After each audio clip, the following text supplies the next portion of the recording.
The big breaking news coming out of this is that now I've made a formal request to PGMOL for the audio conversations between the officials from Saturday's defeat. I wasn't told about the error from the VAR until half-time.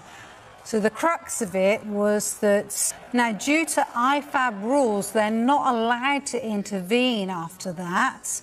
But as you see him there, walking off that pitch right there, he knows nothing about the fact that they have made a mistake. And that is when he was told by VAR that the mistake had been made. And I've now requested the audio between all the officials that obviously we've witnessed before, haven't we, with Howard Webb and Michael Owen when they did that programme in order to tell us a little bit more about what goes on at Stockley Parks. So this story not set to go away anytime soon. There's a statement from PGMOL as well, which I'll bring to you shortly.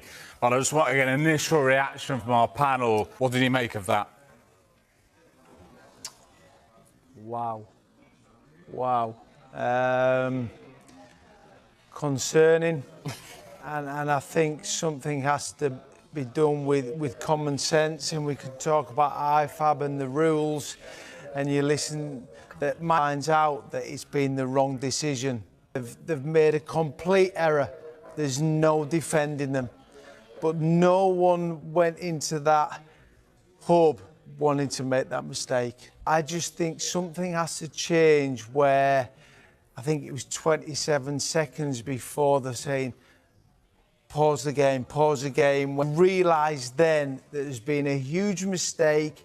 They make a huge mistake, and they realise that. There's no indication this has been the wrong decision. As soon as it's kicked off, the letter of the law, it has to play on. Like Howard Webb, he's under an awful lot of scrutiny at this moment in time. What's VAR coming for? To get the right decision, and that was clearly wrong. Arsenal have gone 9 points clear at the top, and once again the conversation isn't just about football. It's about officiating, controversy, and how certain teams keep benefiting when the margins matter most. The latest storm comes after FIFA's intervention stripped Manchester United of goals following clear handball incidents involving Harry Maguire and Dorgú, decisions that many fans believe should never have stood in the first place. For Arsenal supporters, this moment feels less like justice served and more like confirmation of a pattern that has plagued the league for seasons. At Old Trafford, the handballs were blatant. Arms away from the body. Clear, unnatural positions. Situations that VAR exists to catch. Yet the goals were allowed to stand in real time, altering momentum, confidence, and ultimately results. It took external review and pressure for the decision to be corrected, long after the damage was done. For Arsenal, who have dropped points this season due to microscopic VAR lines, delayed whistles, and interpretation-based calls, the contrast is impossible to ignore. When Arsenal sneeze, the rulebook is slammed shut. When rivals commit infractions, suddenly context, intent, and ambiguity are introduced. Mikel Arteta's side, however, have responded in the only way champions can, by winning anyway. 9 points clear is not an accident. It's the result of control, consistency, and a refusal to let external noise derail focus. Arsenal are not just leading the table, they are dictating the league's tempo. What makes this moment sweeter for the red half of North London is the irony. Even with questionable decisions propping others up, Arsenal continue to pull away. Even when robbed in plain daylight, they respond with performances that make officiating irrelevant. The Maguire and Dorgú incidents have reignited debate about VAR's credibility, FIFA's delayed authority, and whether English football truly applies its laws evenly.